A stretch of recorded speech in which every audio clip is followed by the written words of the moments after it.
ನಮಸ್ಕಾರ ಪ್ರಿಯ ವೀಕ್ಷಕರೇ, ಯೇಸು ಕ್ರಿಸ್ತನ ಪವಿತ್ರ ನಾಮದಲ್ಲಿ ನಿಮಗೆ ಸುಸ್ವಾಗತವನ್ನು ಕೋರಲು ಬಯಸ್ತೇನೆ.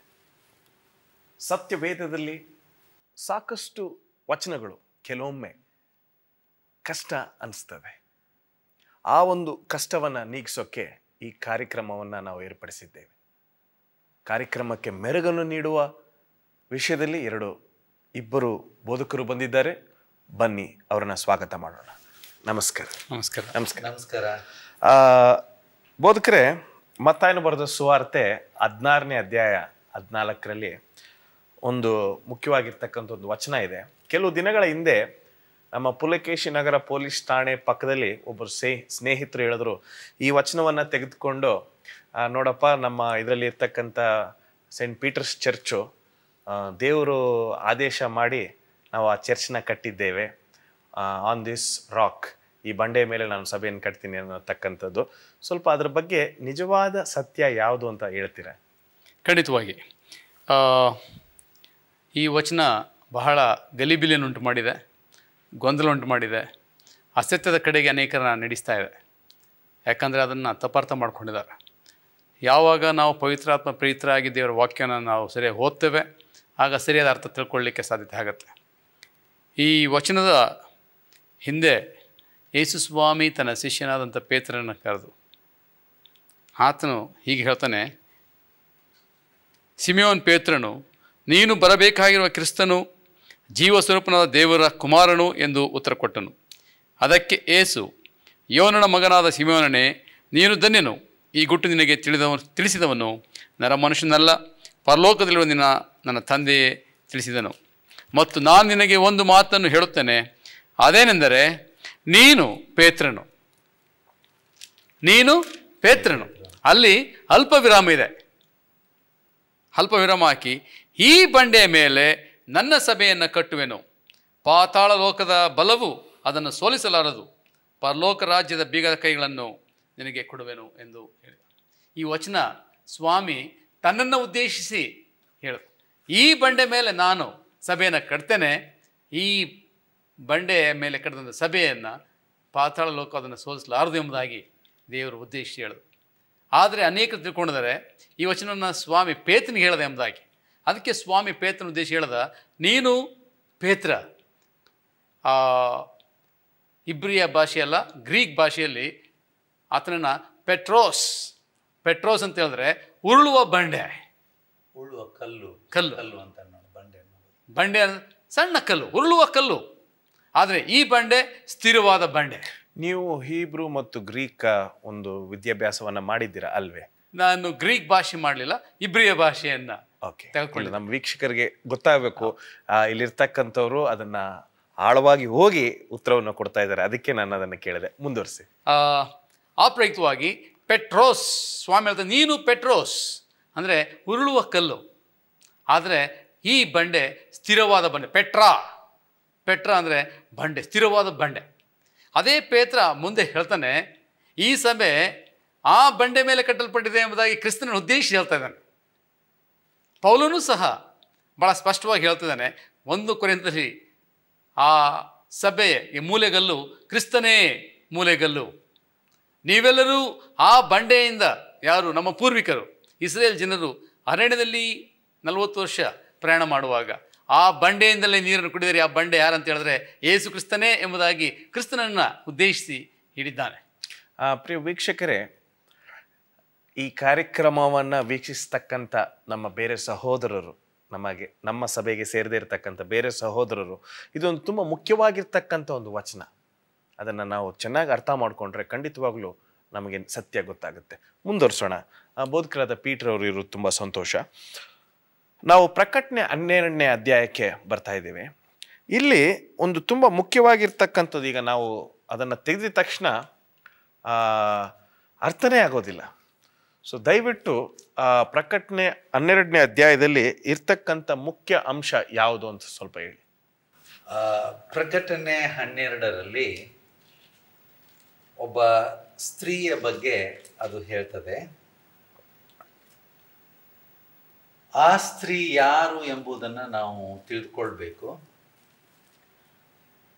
ಈ ಸ್ತ್ರೀಯ ಬಗ್ಗೆ ಇನ್ನೂ ವಿವರಣೆಗಳೇನಿದೆ ಅನ್ನುವಂಥದ್ದನ್ನು ಕೂಡ ನಾವು ಅರ್ಥ ಮಾಡಿಕೊಳ್ಬೇಕು. ಬಹುಶಃ ಒಂದೆರಡು ವಾಕ್ಯಗಳನ್ನ ನಾನು ಓದ್ತೇನೆ. ಪರಲೋಕದಲ್ಲಿ ಒಂದು ಮಹಾಲಕ್ಷಣವು ಕಾಣಿಸಿತು. ಅದೇನೆಂದರೆ, ಸೂರ್ಯನನ್ನು ಧರಿಸಿಕೊಂಡಿದ್ದ ಒಬ್ಬ ಸ್ತ್ರೀ ಇದ್ದಳು. ಆಕೆಯ ಕಾಲುಗಳ ಕೆಳಗೆ ಚಂದ್ರನಿದ್ದನು. ಆಕೆಯ ತಲೆಯ ಮೇಲೆ 12 ನಕ್ಷತ್ರಗಳುಳ್ಳ ಒಂದು ಕಿರೀಟವಿತ್ತು ಅನ್ನುವಂಥದ್ದು. ಸ್ತ್ರೀಯ ಬಗ್ಗೆ ಮೊದಲ ಪ್ರಸ್ತಾಪನೆ ಆದಿಕಾಂಡ 3ನೇ ಅಧ್ಯಾಯ 15ನೇ ವಚನದಲ್ಲಿದೆ.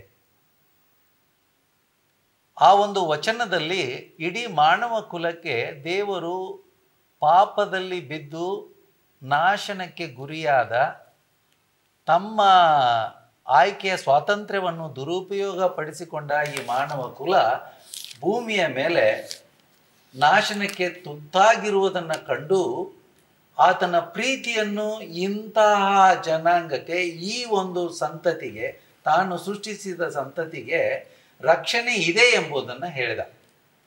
ಅಲ್ಲಿ ಸ್ತ್ರೀಯನ್ನ ಪ್ರಸ್ತಾಪಿಸಿ ಮುಂದೆ ಹೇಗೆ ಆತನನ್ನು ಚೆನ್ನಾಗಿ ಅರಿತುಕೊಂಡು ಆತನ ನಿಬಂಧನೆಗಳು, ಅಂದರೆ ಮಾನವನ ಒಳ್ಳೆಯದಕ್ಕಾಗಿ ಕೊಟ್ಟಿರತಕ್ಕಂಥ ಈ ಕಟ್ಟುಬಂಧನೆ, ನೇಮಗಳು, ಆಜ್ಞೆಗಳು, ಅಪ್ಪಣೆಗಳು ಏನಿದೆ ಇವೆಲ್ಲವುಗಳಂತೆ ನಡೆಯುವಂಥ ಒಂದು ಗುಂಪಿಗೆ ಆತನು ಸ್ತ್ರೀ ಎಂದು ಹೇಳುತ್ತಿರುವುದನ್ನು ನಾವಿಲ್ಲಿ ಕಾಣ್ತೇವೆ. ಸೊ ಸಭೆ ಅನ್ನುವಾಗ, ಸ್ತ್ರೀ ಅನ್ನುವಾಗ ಸಭೆ ಇದು ಒಳ್ಳೆಯ ಸಭೆಯೂ ಇರಬಹುದು, ಕೆಟ್ಟ ಸಭೆ ಮತ್ತು ಕೆಟ್ಟ ತತ್ವಗಳನ್ನು ಹೊಂದಿದಂಥ ಸಭೆಯೂ ಇರಬಹುದು, ಮಲಿನವಾದಂಥ ಸಭೆಯೂ ಆಗಿರಬಹುದು. ಮಲಿನ ಅಂತ ಹೇಳಿದ್ರೆ ಸತ್ಯ ಅಸತ್ಯ ಒಳಗೊಂಡಂತ ಸಭೆ. ಈ ಸಭೆಯ ಬಗ್ಗೆ ಇನ್ನೂ ಸಾಕಷ್ಟು ಮಾಹಿತಿ ನಮಗೆ ಬೇಕಾಗಿದೆ, ಆದರೆ ಒಂದು ಸಣ್ಣ ವಿರಾಮ ಕೂಡ ಬೇಕಾಗಿದೆ. ಒಂದು ಸಣ್ಣ ವಿರಾಮವನ್ನು ತೆಗೆದುಕೊಂಡು ನಮ್ಮ ಚರ್ಚೆಯನ್ನು ಮುಂದುವರಿಸೋಣ. ಒಂದು ಸಣ್ಣ ವಿರಾಮದ ನಂತರ ಈ ಸತ್ಯ ಸಭೆಯ ಬಗ್ಗೆ ನಮ್ಮ ಚರ್ಚೆ ಮುಂದುವರಿಯುತ್ತೆ. ತಪ್ಪಿಸ್ಕೋಬೇಡಿ, ಸಾಕಷ್ಟು ಮಿಸ್ ಮಾಡ್ಕೊಳ್ತೀರ.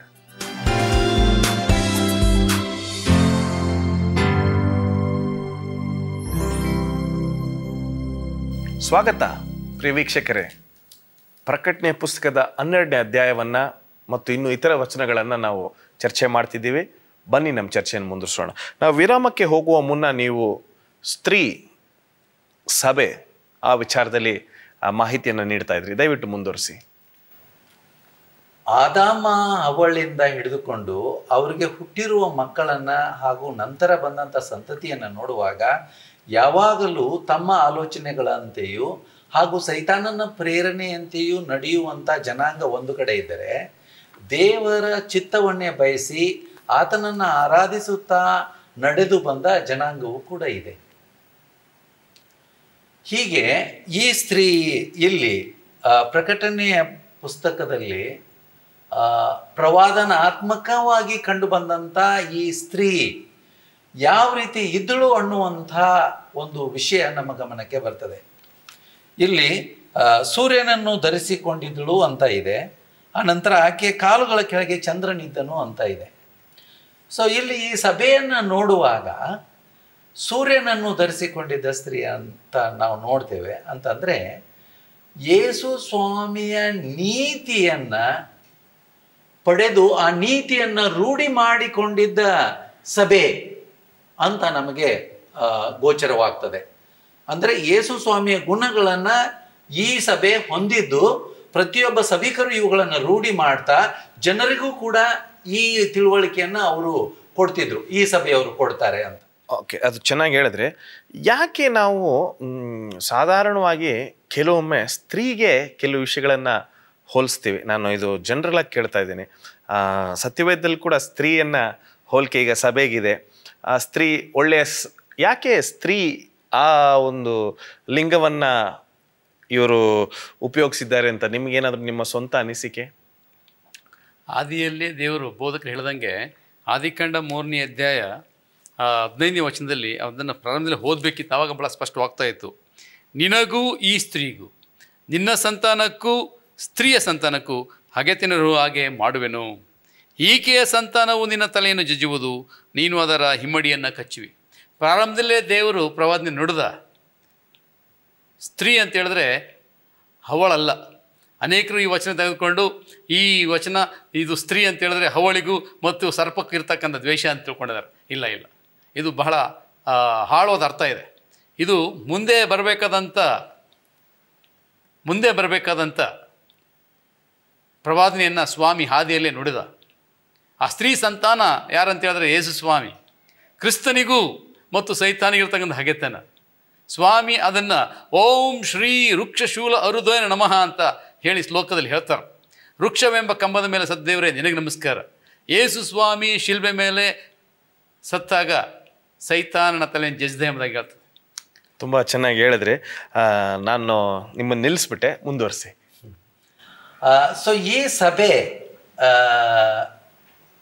ಹೇಗೆ ಅದಕ್ಕೆ ಬೇಕಾಗುವಂಥ ಈ ಆತ್ಮಿಕ ಬಲವನ್ನು, ಆತ್ಮಿಕ ಜೀವವನ್ನು, ಆಧ್ಯಾತ್ಮಿಕ ಜೀವವನ್ನು ಹೊಂದಿತ್ತು ಅನ್ನುವಂಥದ್ದು ನಮಗೆ ಗೊತ್ತಾಗ್ತದೆ. ಹಳೆಯ ಒಡಂಬಡಿಕೆ ಯೇಸು ಕ್ರಿಸ್ತನ ಗುಣಗಳನ್ನು ಪ್ರತಿಬಿಂಬಿಸುವಂಥ ಒಂದು ಗ್ರಂಥ. ಇದರಿಂದ ಬೆಳಕನ್ನು ಹೊಂದಿ ಅಂದಿನ ಜನಾಂಗ ಜೀವಿಸಿತು. ಯೇಸು ಸ್ವಾಮಿಯ ಬೆಳಕು ಈ ಪುಸ್ತಕಗಳ ಮೂಲಕ ಸಭೆಗೆ ಸಿಕ್ಕಿತು. ಅದಕ್ಕೆ ಚಂದ್ರನನ್ನು ಹೋಲಿಕೆ ಮಾಡಲಾಗಿದೆ. ಆನಂತರ ನೇರವಾಗಿ ಹೊಸ ಒಡಂಬಡಿಕೆಯಲ್ಲಿ ನಾವು ಯೇಸು ಕ್ರಿಸ್ತರನ್ನೇ ನೋಡಿ ಅವರಿಂದ ತಿಳುವಳಿಕೆಯನ್ನು ಹೊಂದಿ ಈ ಒಂದು ನೀತಿಯ ಗುಣಗಳ ಒಂದು ಪ್ರತಿಬಿಂಬ ಅಥವಾ ಬೆಳಕು ಇನ್ನೂ ಹೆಚ್ಚಾಗಿ ನಮಗೆ ಕಂಡುಬಂದಿದೆ. ಈ ರೀತಿಯಾದ ತಿಳುವಳಿಕೆಯನ್ನು ಹೊಂದಿದ ಒಂದು ಸಭೆಯ ಮೂಲಕವಾಗಿಯೇ ಕ್ರಿಸ್ತನು ಹುಟ್ಟುತ್ತಾನೆ ಅನ್ನುವಂಥದ್ದನ್ನು ಬೋಧಕರು ಹೇಳಿದರು. ಸಭೆಯಲ್ಲಿ ಹುಟ್ಟಿ ಇಡೀ ಮಾನವ ಕುಲಕ್ಕೆ ಬೇಕಾಗುವಂಥ ರಕ್ಷಣೆಯನ್ನು ಪ್ರಾಪ್ತ ಮಾಡ್ತಾನೆ ಅಂತ ಹೇಳಿ. ಸೊ ಈ ಸಭೆ ವಿಶೇಷವಾಗಿ ಈ ಜಗತ್ತಿನ ಇತಿಹಾಸದ ಕೊನೆಯ ದಿನಗಳಲ್ಲಿ ಮತ್ತು ಚರಿತ್ರೆಯಲ್ಲಿ ಯಾವ ರೀತಿ ಹಂತ ಹಂತವಾಗಿ ಸಭೆ ಪ್ರಕಾಶಿಸಿತು, ನಂತರ ಹಿಂಸೆಗೆ ತುತ್ತಾಯಿತು, ಕೊನೆಯ ಕಾಲದಲ್ಲಿ ಯಾವ ಪಾತ್ರವನ್ನು ಇದು ವಹಿಸಬೇಕು, ದೇವರು ಬರುವಾಗ ಇದರ ಕರ್ತವ್ಯ ಆಗಿದೆ ಮತ್ತು ಇದು ಹೇಗೆ ಹಿಂಸೆಗೆ ಒಳಪಡಿಸಲ್ಪಡ್ತದೆ, ಸೈತಾನನು ತನ್ನ ಹಾಗೂ ಇತರ ರಾಜಕೀಯ ಶಕ್ತಿ ಬಲಗಳನ್ನು ಪ್ರಭಾವವನ್ನು ಉಪಯೋಗಿಸಿಕೊಂಡು ಈ ಸಭೆಯನ್ನು ಹೇಗೆ ಹಿಂಸಿಸ್ತಾನೆ ಅನ್ನುವಂಥದ್ದನ್ನು ಕೂಡ ನಾವು ನೋಡ್ತೇವೆ. ಸೊ ಇವೆಲ್ಲವುಗಳನ್ನು ಸ್ತ್ರೀ ಎಂದು ಸಭೆಯನ್ನು ಅಥವಾ ವಿಶ್ವಾಸಿಗಳನ್ನು ಸಂಬೋಧಿಸಿ ನಾವು ತಿಳುವಳಿಕೆಯನ್ನು ಸತ್ಯವೇದದಲ್ಲಿ ಪಡಿತೇವೆ. ಮತ್ತೊಂದು ವಿಷಯ ಹೇಳಕ್ಕೆ ಬಯಸ್ತೇನೆ. ನೀವು ಕೇಳಿದ ಪ್ರಶ್ನೆಗೆ ನೇರದ ಉತ್ತರ, ಯಾಕೆ ಸ್ವಾಮಿ ಸಭೆನ ಸ್ತ್ರೀಗೆ ಹೋಲಿಕೆ ಮಾಡಿದೆ ಅಂತ ಹೇಳಿದ್ರೆ, ಆತನೇ ಮೊದಲಿಂಗ. ಆತನು ಮೊದಲಿಂಗನಾದ್ಮೇಲೆ ಇದು ಮೊದಲಿಗಿತ್ತಿ. ಈಗ ಸ್ವಲ್ಪ ಅದಕ್ಕೆ ಒಂದು ಅರ್ಥ ಬರ್ತಾ ಇದೆ ನಾನು ಕೇಳಿರ್ತಕ್ಕಂಥ ಪ್ರಶ್ನೆಗೆ. ಬೋಧಕರು ರಾಜದಾಸ್ ಅವರೇ, ಈಗ ಬೋಧಕರು ಈಗಾಗಲೇ ಸ್ವಲ್ಪ ಒಂದು ಸಣ್ಣ ಕಿರು ಪರಿಚಯ ಕೊಟ್ಟಿದ್ದಾರೆ. ಇನ್ನೂ ಸ್ವಲ್ಪ ಆಳಕ್ಕೆ ಹೋಗ್ಬೇಕಾಗಿದೆ 12ನೇ ಅಧ್ಯಾಯದಲ್ಲಿ. ಆದರೆ ಯಾತಕ್ಕಾಗಿ ನಮ್ಮ ಬೇರೆ ಕ್ರೈಸ್ತಿಯ ಸಹೋದರರು ಈ ಒಂದು ಪ್ರಕಟಣೆ 12 ಇರ್ಬೋದು ಅಥವಾ ಪ್ರಕಟಣೆ 22 20ನೇ ಅಧ್ಯಾಯ ಇರ್ಬೋದು, ಯಾಕೆ ಅದರಿಂದ ಪ್ರಸಂಗ ನಾವು ಕಡಿಮೆಯಾಗಿ ಮಾಡ್ತಾ ಇದ್ದೀವಿ?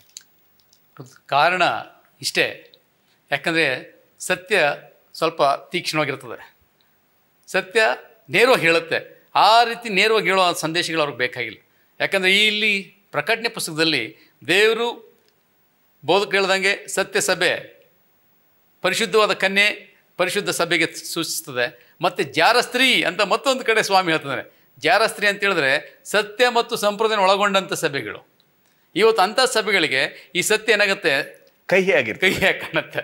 ಅದರಿಂದ ಆದಷ್ಟು ಅದನ್ನು ತಪ್ಪಿಸ್ಲಿಕ್ಕೆ ಪ್ರಯತ್ನ ಮಾಡ್ತಾರೆ. ಅದನ್ನು ನೇರವಾಗಿ ಪ್ರಸಂಗ ಮಾಡಲಿಕ್ಕೆ, ಜನಗಳಿಗೆ ಪ್ರಬೋಧನೆ ಮಾಡಲಿಕ್ಕೂ ಅವ್ರು ಇಷ್ಟಪಡಲ್ಲ. ಬೋಧಕರೇ, ನಿಮ್ಮ ಅನುಭವದಲ್ಲಿ ಈಗ ನೀವು ಸಾಕಷ್ಟು ವರ್ಷಗಳು ಬೋಧಕರಾಗಿ ಕೆಲಸ ಮಾಡಿದ್ದೀರ, ಅಧ್ಯಕ್ಷರಾಗಿ ಕೆಲಸ ಮಾಡಿದ್ದೀರ.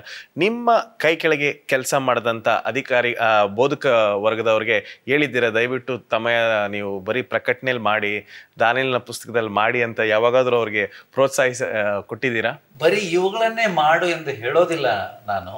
ಆದರೆ ಇವುಗಳ ಗೂಢಾರ್ಥಗಳು ಕೂಡ ಇತರ ಪುಸ್ತಕಗಳಲ್ಲಿ ಹೇಗೆ ಪ್ರಾಪ್ತವಾಗಿದೆ, ಆ ಒಂದು ಸತ್ಯಾಂಶವನ್ನು ಹಿಡಿದುಕೊಂಡು ಇವುಗಳ ಬಗ್ಗೆ ಖಂಡಿತವಾಗಲೂ ಇಂದಿನ ರಕ್ಷಣೆ ಹೊಂದಬೇಕಾದಂಥ ಜನಾಂಗಕ್ಕೆ ನಾವು ತಿಳಿಸಿ ಹೇಳಲೇಬೇಕಿದೆ. ತುಂಬ ಒಂದು ಗಂಭೀರವಾಗಿರ್ತಕ್ಕಂಥ ಒಂದು ಪುಸ್ತಕ, ಅದು ಒಂದು ಸಾಕಷ್ಟು ಮಾಹಿತಿಗಳು ಬರೆದಿದ ಒಂದು ಪುಸ್ತಕ. ಒಂದು ಸಣ್ಣ ವಿರಾಮಕ್ಕೆ ಸಮಯವಾಗಿದೆ. ಒಂದು ಸಣ್ಣ ವಿರಾಮವನ್ನು ನಾವು ತೆಗೆದುಕೊಳ್ತೀವಿ, ನೀವು ತೆಗೆದುಕೊಳ್ಳಿ.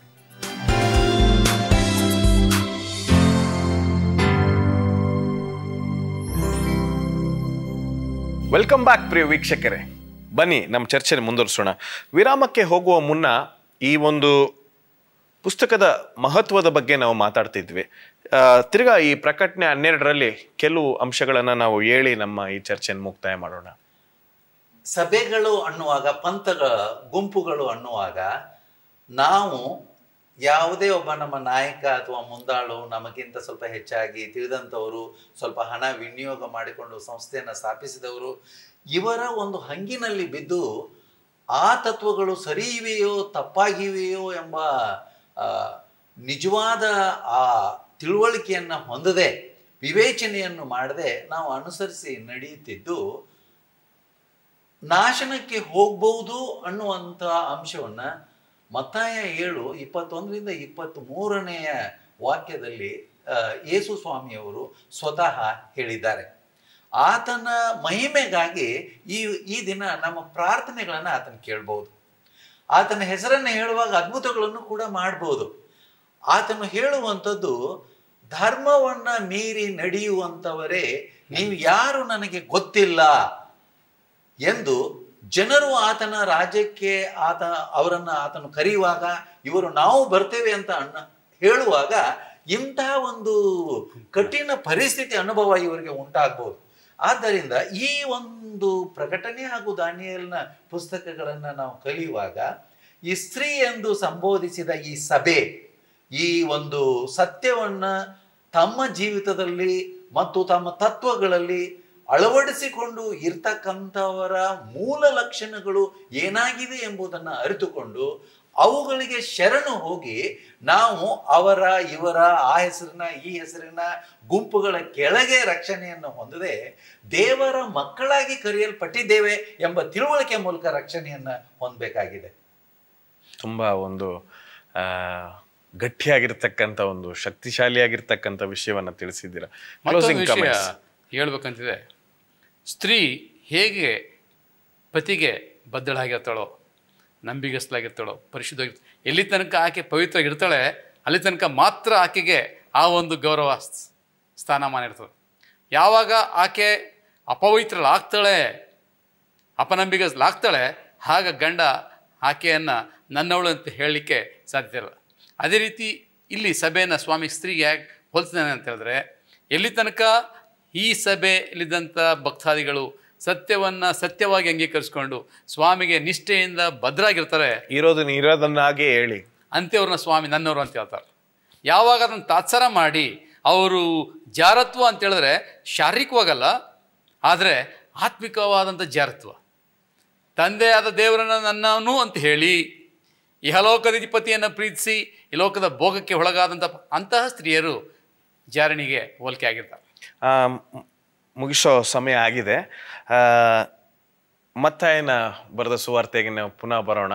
ಪೆಟ್ರಾ, ಈ ಸಭೆ ಮಾನವನಾದಂಥ ಪೇತ್ರನ ಮೇಲೆ ಕಟ್ಟಿದ್ದಾಗಿದ್ದರೆ ಇಂದಿನವರೆಗೂ ಅದು ಎಂದಿಗೂ ಉಳಿತಿರಲಿಲ್ಲ. ಯಾಕೆಂದರೆ ಈ ಭೂಮಿಯ ಮೇಲೆ ತಮ್ಮ ಸಂಸ್ಥಾಪನೆಗಳನ್ನು, ರಾಜ್ಯಗಳನ್ನು, ತತ್ವಗಳನ್ನು ಕಟ್ಟಿ ನಾವು ಮೆರಿಬೇಕು, ನಮ್ಮ ತತ್ವಗಳು ಇರಬೇಕು ಅಂತ ಅನೇಕ ಜನರು ಶ್ರೇಷ್ಠತೆಗೆ ಬಂದರೂ ಅವರ ತತ್ವಗಳು, ಅವರ ಜೀವಿತಗಳು ಎಲ್ಲವೂ ಒಡೆದು ನೂರಾಗಿ ಹೋಗಿದೆ. ಉದಾಹರಣೆಗೆ ಈ ಕಮ್ಯುನಿಸ್ಟ್ ತತ್ವವನ್ನು ಎತ್ತಿ ಸಾರಿ ಹೇಳಿ, ಅದು ವಿಶೇಷವಾಗಿ ಈ ಕ್ರೈಸ್ತ ಧರ್ಮಕ್ಕೆ ವಿರುದ್ಧವಾಗಿ ಅಂತ ಹೇಳಿದ್ರೇನು ತಪ್ಪಾಗ್ಲಿಕ್ಕಿಲ್ಲ. ರಷ್ಯಾ ದೇಶ ಈ ತತ್ವವನ್ನು ಹಾಕಿಕೊಟ್ಟಂಥವ್ರು ಯಾರಂತೀರಿ? ಲೆನಿನ್. ಈ 90ರ ದಶಕದಲ್ಲಿ ಅದು ಸಂಪೂರ್ಣ ನಾಶವಾಯಿತು ಅಂತ ನಾವು ನೋಡ್ತೀವಿ. ಅದಕ್ಕಿಂತ ಮೊದಲು ಹಿಟ್ಲರ್ ಇರ್ಬೋದು, ನೆಪೋಲಿಯನ್ ಇರ್ಬೋದು. ಆದ್ರೆ ನಮ್ಮ ಕೇರಳ ಸಹೋದರರು ಇನ್ನೂ ಎಷ್ಟೋ ಜನ ಅದನ್ನ ಇನ್ನೂ ಹಿಡ್ಕೊಂಡಿದ್ದಾರೆ. ಈ ತತ್ವಗಳನ್ನ ರೂಢಿ ಮಾಡ್ತಾರೆ. ಇರ್ತಕ್ಕಂಥ ಕೆಲವು ತತ್ವಗಳು ಇವುಗಳು ಮನುಷ್ಯನ ಜೀವಿತಕ್ಕೆ ತಕ್ಕ ಮಟ್ಟಿಗೆ ಇವತ್ತು ಸಹಾಯವಾಗಬಹುದೇ ವಿನಃ ಆತನ ನಿಜವಾದ ರಕ್ಷಣೆಗೆ, ನಿತ್ಯ ಜೀವಕ್ಕೆ ಎಡೆ ಮಾಡಿ ಕೊಡೋದಿಲ್ಲ. ಆದರೆ ನಾನೇ ಜೀವ, ನಾನೇ ಸತ್ಯ, ನಾನೇ ಮಾರ್ಗ ಅಂತ ಹೇಳಿಕೊಂಡಂಥ ಯೇಸು ಸ್ವಾಮಿಯವರನ್ನ ಈ ಸಭೆಯ ಮೂಲಾಧಾರ, ಮೂಲೆಗಲ್ಲು, ತತ್ವ, ಜೀವ, ಆ ಸಭೆಯೇ ಆತನ ನರನಾಡಿ ಅಂತ ಅನ್ನುವಾಗ ನಾವು ಖಂಡಿತವಾಗ್ಲೂ ಆತನಲ್ಲಿ ಜೀವವನ್ನು ಪಡೆದುಕೊಳ್ಳಿಕ್ಕೆ ಸಾಧ್ಯವಿದೆ. ಬೋಧಕರೇ, ಈಗ ನಾವು ಬೆಂಗಳೂರಲ್ಲಿ ಅಥವಾ ರೋಮಲ್ಲಿ, ವ್ಯಾಟಿಕನಲ್ಲಿ ಎಷ್ಟೋ ಸಭೆಗಳು, ಪಾಪ ಎಷ್ಟೋ ಜನರು ಈ ಒಂದು ತಪ್ಪಾದ ಒಂದು ಆಲೋಚನೆಯಲ್ಲಿದ್ದಾರೆ, ಯೋಚನೆಯಲ್ಲಿದ್ದಾರೆ. ಇದು ಪೇತ್ರನ ಮೇಲೆ ಕಟ್ಟಿರ್ತಕ್ಕಂಥ ಒಂದು ಸಭೆ ಅಂತ. Closing comments. ಈ ಮುಕ್ತಾಯದ ನುಡಿಗಳಲ್ಲಿ ಏನು ಹೇಳ್ಬೇಕಂದ್ರೆ, ಬಹುಶಃ ಅವ್ರು ಹೇಳ್ದಂಗೆ ಯೇಸುಸ್ವಾಮಿ ಪೇತ್ರನಿಗೆ ಬೀಗದ ಕೈ ಕೊಟ್ಟ ಅಂತ ಹೇಳೋದಾದರೆ ಅವರ ಗಮನವನ್ನು ಪ್ರಕಟಣೆ 1ನೇ ಅಧ್ಯಾಯ 18ನೇ ವಚನಕ್ಕೆ ತಿರುಗಿಸ್ಲಿಕ್ಕೆ ನಾನು ಬಯಸ್ತೇನೆ. ಅದರಲ್ಲಿ ಭಾಳ ಸ್ಪಷ್ಟವಾಗಿ ಸ್ವಾಮಿ ಹೇಳ್ತಾನೆ, ನಾನು ಮೊದಲನೆಯವನು ಕಡೆಯವನು, ಸದಾ ಜೀವಿಸುವನಾಗಿದ್ದೇನೆ, ಸತ್ತವನಾದೆನು ಮತ್ತು ಇಗೋ ಯುಗಯುಗಾಂತಗಳಲ್ಲಿಯೂ ಬದುಕನಾಗಿದ್ದೇನೆ. ಮರಣದ ಮತ್ತು ಪಾತಾಳದ ಬೀಗದ ಕೈಗಳನ್ನು ನನ್ನಲ್ಲವೇ. ಹಲ್ಲೆಲೂಯಾ. ಕೈಗಳು ನನ್ನಲ್ಲಿದೆ, ಬೀಗದ ಕೈಗಳು ನನ್ನಲ್ಲಿವೆ ಅಂತ ಕ್ರಿಸ್ತನು ಸ್ಪಷ್ಟವಾಗಿ ಸ್ವಾಮಿ ಹೇಳ್ತಾನೆ. ಭದ್ರವಾಗಿ ಇದು ಎಲ್ಲ ಡೌಟನ್ನ ಕ್ಲಿಯರ್ ಮಾಡ್ತಾರೆ. ಬೀಗದ ಕೈ ಪೇತ್ರನಿಗೆ ಸ್ವಾಮಿ ಕೊಳ್ಳಿಲ್ಲ. ನಾನು ಹೇಳ್ದಂಗೆ ಮೊದಲೇ ಆತನು, ನೀನು ಪೇತ್ರ ಉರುಳುವ ಕಲ್ಲು, ಆದರೆ ಈ ಬಂಡೆ ಮೇಲೆ ನಾನು ಸಭೆ ಕಟ್ತೇನೆ, ಪಾತಾಳದ ಬೀಗದ ಕೈ ನನ್ನಲ್ಲಿವೆ ಎಂಬುದಾಗಿ ಸ್ವಾಮಿ ತನ್ನನ್ನೇ ಉದ್ದೇಶ ಹೇಳೋದನ್ನು ಹೊರತು ಪೇತ್ರನ್ ಹೇಳಲಿಲ್ಲ. ಯಾಕಂತ ಹೇಳಿದ್ರೆ ಬಹುಶಃ ಪೇತ್ರನಿಗೆ ಹೇಳಿದರೆ, ಕೊಟ್ಟಿದ್ರೆ ಕೆಲವೇ ಕ್ಷಣಗಳ ನಂತರ ವಾಕ್ಯ ಕೆಳಗೆ ಹೋದುವಾಗ ಸ್ವಾಮಿ ಹೇಳ್ತಾನೆ, ಈ ಸೈತಾನನೇ ನನಗೆ ತೊಲಗಿ ಹೋಗು ಅಂತ ಹೇಳ್ತಾನೆ. ತುಂಬ ಖಂಡಿತವಾಗಿರ್ತಕ್ಕಂಥ ವಚನ. ಕೊನೆಯಲ್ಲಿ ನೋಡ್ತೀವಿ ಪ್ರಕಟಣೆಯಲ್ಲಿ ಯಾವುದನ್ನು ನಾವು ಸೇರಿಸಬಾರ್ದು, ಅಲ್ಲಿ ಇರೋದನ್ನ ಇದ್ದಂಗೆ ನಾವು ಮಾಡಬೇಕು. ತುಂಬ ಧನ್ಯವಾದ ಬೋಧಕರೇ. ದಯವಿಟ್ಟು ಒಂದು ಸಣ್ಣ ಪ್ರಾರ್ಥನೆಯನ್ನು ಮಾಡಬೇಕು. ಪರಿಶುದ್ಧ ತಂದೆಯೇ, ನಿಮ್ಮ ನಾಮಕ್ಕೆ ಸ್ತೋತ್ರವಾಗಲಿ. ನೀವು ಈ ಭೂಮಿಯ ಮೇಲೆ ಯೇಸು ಸ್ವಾಮಿಯವರ ಇಂದ ತತ್ವಗಳು ನಮಗೆ ಬೋಧಿಸಲ್ಪಟ್ಟ ಆಧಾರದ ಮೇಲೆ ಸಭೆಯನ್ನು ನೀನು ಕಟ್ಟಿರುವಿ. ಆ ಸಭೆಯ ಸದಸ್ಯರಾಗಿ ನಿನ್ನ ರಕ್ಷಣೆಯಲ್ಲಿ ಆತನ ಶ್ರೇಷ್ಠ ತ್ಯಾಗದ ಪ್ರಯುಕ್ತ ಸೇರಲು ಅವಕಾಶವನ್ನು ಮಾಡಿಕೊಡೆಂದು ನಮ್ಮನ್ನು ಪ್ರೇಕ್ಷಕರನ್ನು ಆಶೀರ್ವದಿಸೆಂದು ಯೇಸು ಸ್ವಾಮಿ ಹೆಸರಿನಲ್ಲಿ ಬೇಡಿಕೊಳ್ಳುತ್ತೇನೆ. ಆಮೆನ್. ಆಮೆನ್. ನಿಮ್ಮಿಬ್ಬರಿಗೂ ನನ್ನ ವಂದನೆಗಳು. ಪ್ರಿಯ ವೀಕ್ಷಕರೇ, ಖಂಡಿತವಾಗ್ಲೂ ನಿಮ್ಮಲ್ಲಿ ಇರ್ತಕ್ಕಂಥ ಪ್ರಶ್ನೆಗಳಿಗೆ ಕೆಲವು ಹಂತಕ್ಕೆವರೆಗೂ ನಾವು ಉತ್ತರವನ್ನು ಕೊಟ್ಟಿದ್ದೇವೆ ಎಂಬತಕ್ಕಂಥದ್ದು ನಮ್ಮ ನಂಬಿಕೆ. ದೇವರು ನಿಮ್ಮನ್ನು ಆಶೀರ್ವದಿಸಲಿ. ಇನ್ನೂ ಸತ್ಯವೇದವನ್ನು ಓದಿ ಅರ್ಥ ಮಾಡಿಕೊಡಿ. ದೇವರು ನಿಮ್ಮನ್ನು ಆಶೀರ್ವದಿಸಲಿ.